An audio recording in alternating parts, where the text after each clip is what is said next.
Sasvim sigurno bilo je teško na terenu. Pa eto, znači priželjkivana, znači prednost više od 3 razlike, ostvarili na kraju jako teško, jako tvrdoj utakmici, sa puno oscilacija.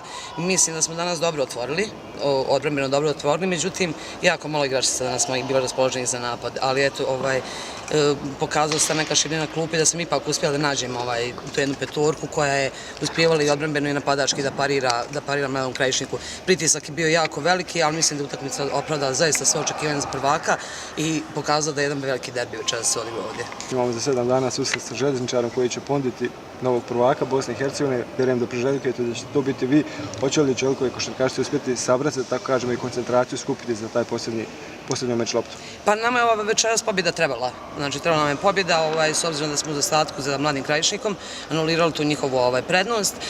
Naravno, u ponedjeljak je ovo sve zaboravljeno, upisano 2 nova boda i u subotu idemo da se borimo da vidimo da li ćemo uspjeti da osvojimo titulu prvaka Bosne i Hercegovine. Ja mislim da ne bi trebalo imati većih problema, s obzirom da će ova utakmica zaista biti jako motivacijski, će djelovati moje djevojke. Hvala.